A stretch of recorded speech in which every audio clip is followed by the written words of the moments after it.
a Galolo who vehemently campaigned for Tinubu some months back is now outside wailing, crying tears.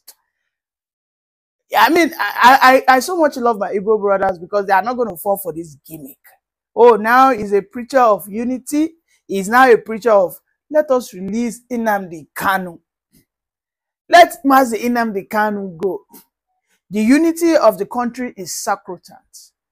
When Galolo, this Garos or whatever his name is, was preaching, evangelizing the works, the wonders, you know, they came out and said that Tinubu's Lagos reform is the ninth wonder of the world. I mean, so now, you don't touch him. He's not crying wolf. This is Niger Reporters, where we gather the authentic and unbiased opinion of various men and women about what is currently happening in Nigeria, and we'll give you those information as they hot. And don't also forget, you can also be part of what we are doing. Just leave your opinion in the comment section of this video, and don't forget, we watch to understand and not to argue. These individuals are giving their opinion based off of the information that was sourced on the web. You too can also be part of what we are doing. Leave your comment in the comment section of the video, and also don't forget to share, subscribe, turn on the notification bell so you always be notified whenever we drop new content, because this is your go-to whenever you need the authentic story of what is currently trending on any topic across Nigeria. Thank you very much, and let's go ahead and watch this particular video. You have not seen anything. Yes, you guys just started. Oh, he's saying that Tinubu they are going to flush him out. Okay, that man paid his way into that seat. You know, he paid his way inside that seat. None of you can do jack. In another video, we saw Bala Muhammad, the Bauchi state governor, issuing threats that if Tinubu doesn't do their way, it's going to be anarchy. You know, yeah, I mean, these are the guys who are threatening brimstone and fire. They threaten number one. Are you guys joking? You know what? Tinubu just sits in his throne watching how these guys are just messianing, just looking at them, saying, oh, you guys, I know your mumu button. When I press it, you start dancing to my tune. You, Bala, I know your mumu button. When I press it, I squeeze your neck, I press your neck. You're going to start shaking. And then, you know, you don't forget, these are the guys. Bala Muhammad is in PDP, by the way. His own mumu button is not even far. He's the FC minister. By the time the FC minister pounce on him and squeeze him, they squeeze his neck, press that neck. He's calling for anarchy. You know, Tinubu is looking at there. Oh, your Sultan of Sokoto is in my pocket. The Bogu of Niger is in Tinubu's pocket. Let us go to the south. The Okon of Okon, the king there, is there. The Obi of Onitsha is in his pocket. One. The Oba of Bini is in Tinubu's pocket. One. The Oni of Ife is in Tinubu's back pocket. One. The Adeboyes who are preaching the gospel are in his chest pocket. Fiam. The Imams who are pushing the religious discord are in his waist pocket. Fiam. So he knows all these individuals mumu button. If the Northerners do anyhow, he will threaten them that the France will invade them. You know, so Galolo is now complaining. No, we have to let Nnamdi Kanu go. You allowed Sunday Igboho, who went to United Kingdom, to submit a letter to succeed. But here you are today, you are still holding Nnamdi Kanu. Oh my goodness, trying to buy cheap pity from the Igbos. But let me tell you, the Igbos would say, good morning. Now your eye just declare. You think these guys are gullibles? And you know, the Yorubas sometimes can be very short-sighted. And as of today, the Yorubas are highly divided because Tinubu has squeezed them. He has thrown the seed of religious diversity of discord. We fear. Because you can see that some Yorubas are now fighting him. They are highly, and I mean, when you are praying, do not pray to have the Yorubas as your political adversaries or your political enemies. So Tinubu says that if anything happens in Nigeria, Those that know how to play political rivalry are the Yorubas. And I think they are now becoming unified. Oh my matter. What will I use to divide these guys? Oh yeah, Lucky Imam. Let's throw this thing. Yeah. Throw it. Jesus is not God. Oh, then you start saying, oh God. The next thing, Oyo State. Let's do the Sharia law.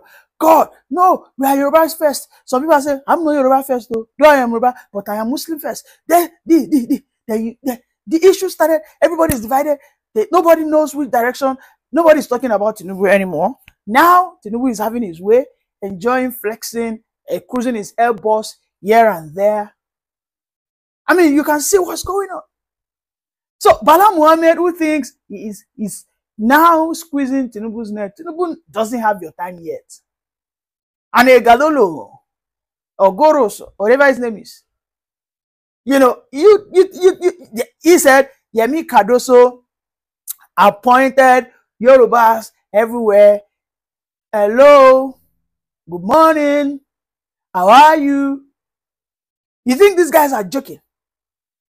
When we come out, we preach equity. We preach fairness. And above all, we preach competence. Some people will allow their bigotry, maybe their ethnic bigotry, maybe their religious jingoism, to cloud their eyes. There was a time I used to support Tinubu. But when he came on board, I saw the nonsense. I shifted. We are both from the Yoruba place. I shifted. There's no point. He's so much incompetence. You know, election was a gamble. Everything afterwards now became clear, and we shifted. We didn't stick to him. You know, so we didn't stick. The same thing applies to any other candidate. If tomorrow, if a Peter Obi gets there, or a Showore gets there, or an Atiku gets there, if I don't support them today, if they start working well, I will support them. If I support any of those candidates today, peradventure, they get the seat of power and they start misgoverning, I go against them aggressively. That is to show you that my loyalty is to my country. It is not to my tribe.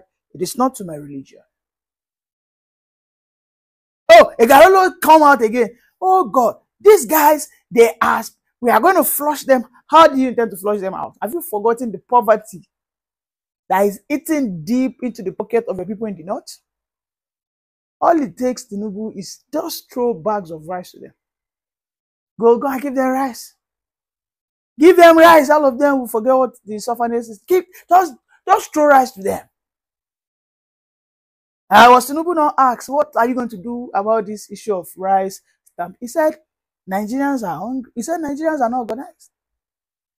This is not going to stop him from sharing rice. He has been sharing rice in body law for the last 20 to 25 years. So he's not going to stop now. Because some few people, some unorganized people, he said it is not hunger that made them to find themselves in that state, that it is simply disorganization. So what does that tell you? When election season is near, oh my God, every week there will be bag of rice. Bags, 10 kg, give them rice. Oh, so now Carlos is saying he's going to, how do you want to flush? Tinubu will flush your own head. And your fellow northerners is going to flush their brain with bags of rice. For Bala Muhammad, when the time is right, he's going to hold him by his blockers and squeeze it using Wike. Yes. Because I believe Bala Muhammad, I think he's running his second term, right? So he's going to wrap up his own entire tenure by 2027. And by then, Tinubu will probably want to go for another tenure, which simply means that Bala Muhammad will be what? Vulnerable. Because we know there's no governor in this country that does not have one skeleton in his cupboard. So by that time, Tinubu is watching, observing. Now you they run your mouth. Don't worry, the time is right. When the time is right, I'll hit you hard. And by that time, you start seeing so many things. Look at what they did with Yaya Bello now. Look at what they did to him. Now Yaya Bello is an humble lion. No more a white lion that screams and shouts around. Look at what they did to Emefiele. Now Emefiele is asked by Tinubu, come and wash my car with immediate alacrity. With immediate what? Alacrity, because they are all corrupt. So he knows where to pick, he knows where to hit, he's just waiting for the right moment and he's going to strike them. Boom. So I don't take these guys seriously. They are all jokers. A Galolo who is crying wolf, screaming, trying to buy sympathy for the Igbos. He thinks those Igbos are still gullible like they were in the past. He thinks they are senseless. They have learned from bitter experiences. They know you just want to use them. So stop calling them, Tinubu should stop. It's not going to work. We are all on this mandate together. You are still supporting the president of the day. We are all on this, all of us, our eye will peel. We are all on this mandate together.